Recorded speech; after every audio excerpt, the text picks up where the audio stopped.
The Russian sleep experiment read by Mr. Unholy Cannoli. The Russian researchers in the late 1940s kept 5 people awake for 15 days using an experimental gas-based stimulant. They were kept in sealed environments to carefully monitor their oxygen intake so the gas didn't kill them since it was toxic in high concentrations. This is before closed-circuit cameras, so they only had microphones. 5-inch thick glass portal-sized windows into the chamber to monitor them. The chamber was stocked with books, cots to sleep on, but no bedding, running water, and toilets, and enough dry food to last all 5 for over a month. The test subjects were political prisoners deemed enemies of the state during World War II. Everything was fine for the first 5 days. The subjects hardly complained, having been promised that they'd be freed if they submitted to the test and did not sleep for 30 days. Their conversations and activities were monitored, and it was noted they continued to talk about increasingly traumatic incidents in their past. And the general tone of the conversations took on a darker aspect after the 4-day mark. After 5 days, they started to complain about the circumstances and events that led them to where they were and started to demonstrate severe paranoia. They stopped talking to each other and began alternately whispering to the microphones in one-way mirrored portholes. Oddly, they all seemed they could win the trust of the experimenters by turning over their comrades and other subjects in captivity with them. At first, the researchers suspected this was an effect of the gas itself. After 9 days, the first of them started screaming. He ran the length of the chamber, repeatedly yelling at the top of his lungs for 3 hours straight. He continued attempting to scream, but was only able to produce occasional squeaks. The researchers postulated that he physically torn his vocal cords. And the most surprising thing about this behavior is how the other captives reacted to it. Or rather, didn't react to it. They continued whispering to the microphones until the second of the captives started to scream. The non-screaming captives took the books apart, smeared page after page with their own feces, and pasted them calmly over the glass portals. The screaming promptly stopped. So did the whispering to the microphones. After 3 more days passed, the researchers checked the microphones hourly to make sure they were working.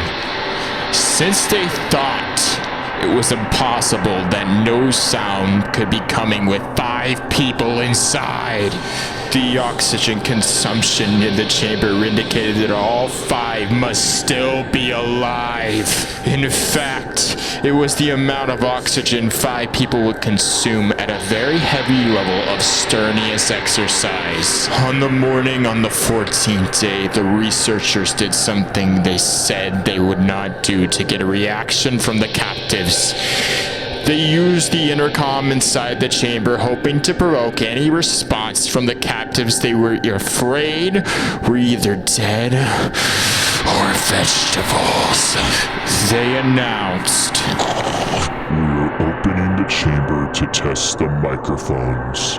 Step away from the door and lie flat on the floor or you will be shot. Compliance will earn one of you your immediate freedom." To their surprise, they heard a single phrase in a calm voice response. "We do not want to be free."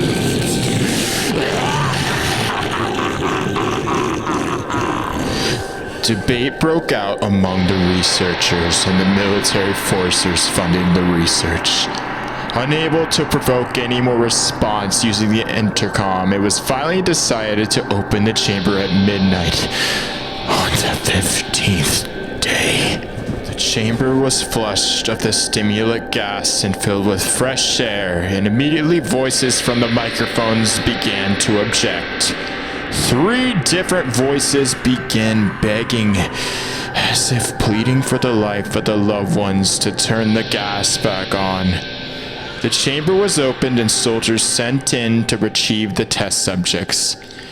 They began to scream louder than ever, and so did the soldiers when they saw what was inside. 4 of the 5 subjects were still alive, although no one could rightly call the states that any of them in life. The food rations past day 5 had not been so much as touched. There were chunks of meat from the dead test subjects' thighs and stuffed into the drain in the center of the chamber, blocking the drain and allowing 4 inches of water to accumulate on the floor. Precisely how much of the water on the floor was actually blood was never determined. All 4 surviving test subjects also had large portions of muscle and skin torn away from their bodies. The destruction of flesh and exposed bone on their fingertips indicated that the wounds were inflicted by hands, not with teeth as the researchers initially thought. Closer examination of the position and angles of the wounds indicated that most, if not all, of them were self-inflicted. The abdominal organs below the ribcage of all 4 test subjects had been removed, while the heart, lungs, and diaphragm remained in place.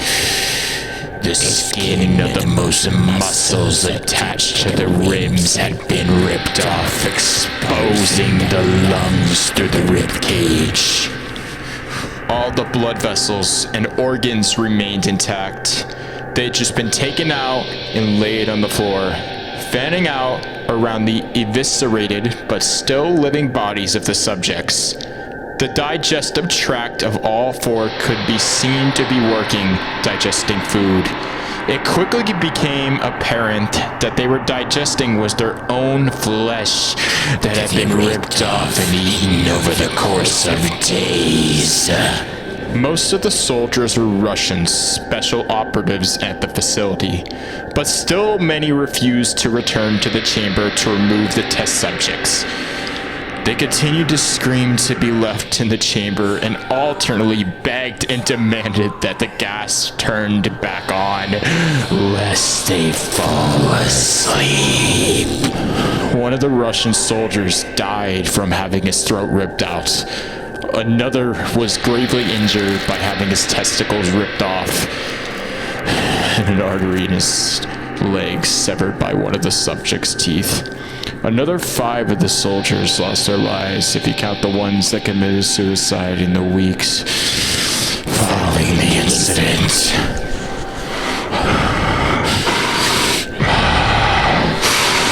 In the struggle, one of the 4 living subjects had his spleen ruptured and he bled out almost immediately.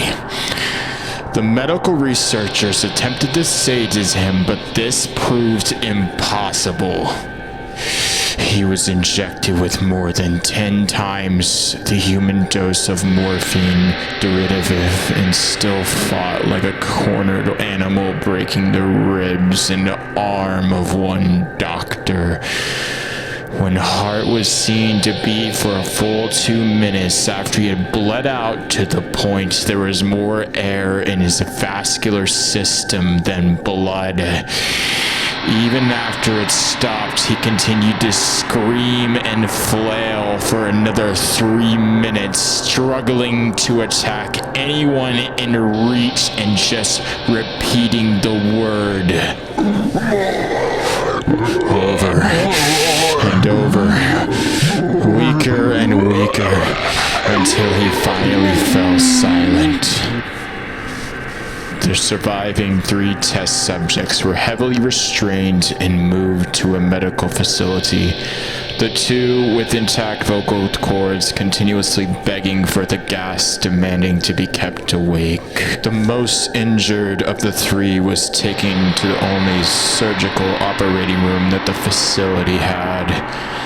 In the process of preparing the subject to have his organs placed back within his body, it was found that he was effectively immune to the sedative they had given him to prepare him for the surgery. He fought furiously against his restraints when the anesthetic gas was brought out to put him under. He managed to tear most of the way through a 4-inch wide leather strap on one wrist. Even though the weight of a 200-pound soldier holding that wrist as well, it took only a little more anesthetic than normal to put him under. And the instant his eyelids fluttered and closed, his heart stopped. In the autopsy, the test subject that died on the operating table was found that his blood had tripled the normal level of oxygen. His muscles that were still attached to his skeleton were badly torn. He had broken 9 bones in his struggle not to be subdued. Most of them were from force his own muscles has exerted on them. The second survivor had been the first of the group of the 5 to start screaming. His vocal cords destroyed, he was unable to beg or object to surgery and only reacted by shaking his head violently in disapproval. When the anesthetic gas was brought near him, he shook his head yes when someone suggested reluctantly they try the surgery without the anesthetic and did not reach for the entire 6-hour procedure of replacing his abdominal organs and attempting to cover them with what remained of his skin. The surgeon presiding stating repeatedly that it should be medically possible for the patient to be still alive.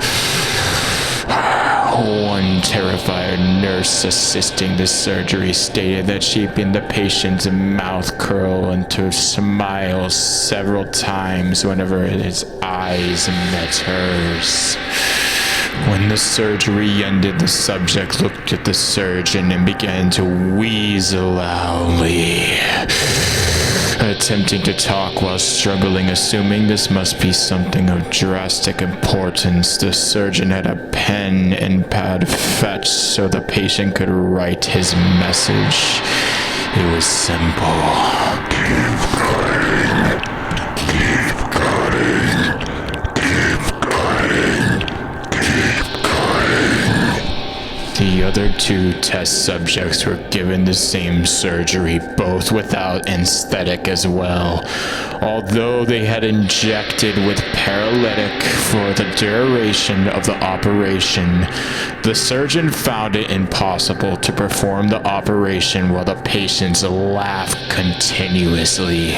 Once paralyzed, the subjects could only follow the attending researchers with their eyes. The paralytic cleared their system in an abnormally short period of time, and they were soon trying to escape their bonds. The moment they could speak, they were again asking for the stimulant gas. The researchers tried asking why they had injured themselves, why they had ripped out their own guts, and why they wanted to be given the gas again. Only one response was given.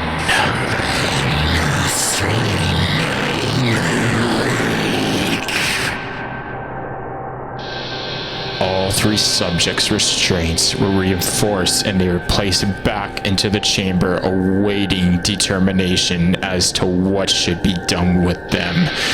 The researchers, facing the wrath of their military benefactors for having the failed stated goals of their project, considered euthanizing the surviving subjects.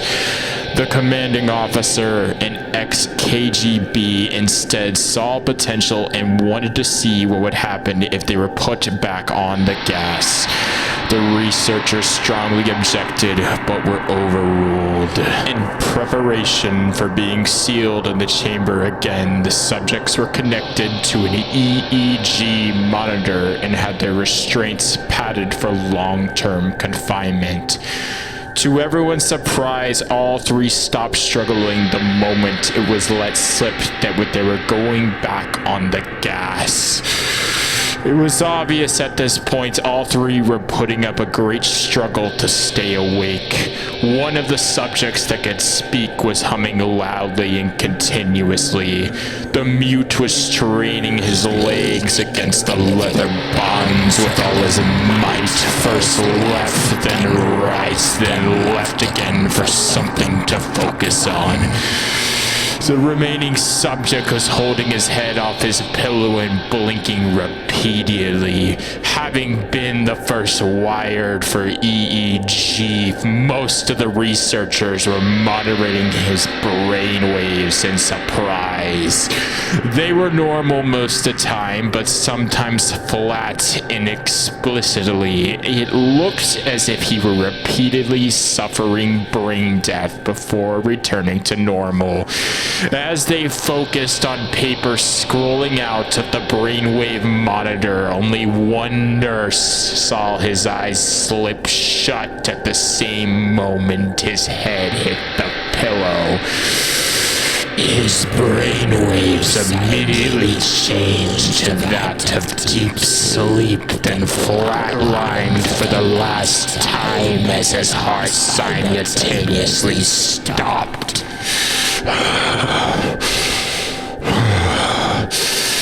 The only remaining subject that could speak started screaming to be sealed in now.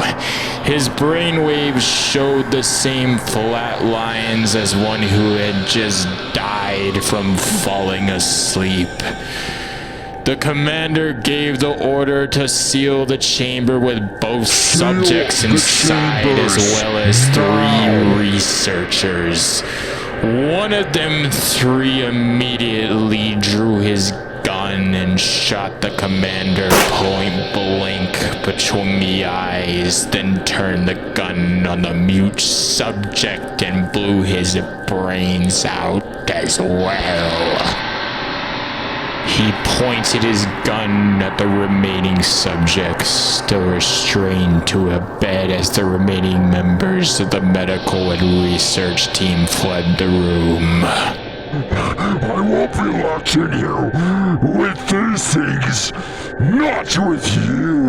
He screamed at the man strapped to the table. What are you? He demanded. I must know.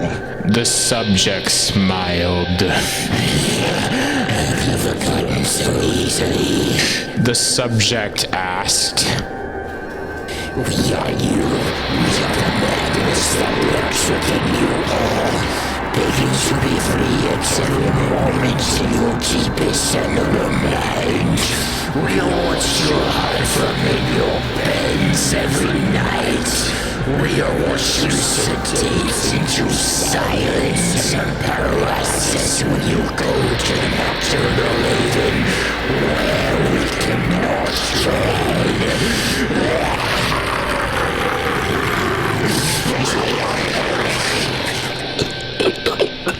The researchers paused, then aimed at the subject's heart and fired.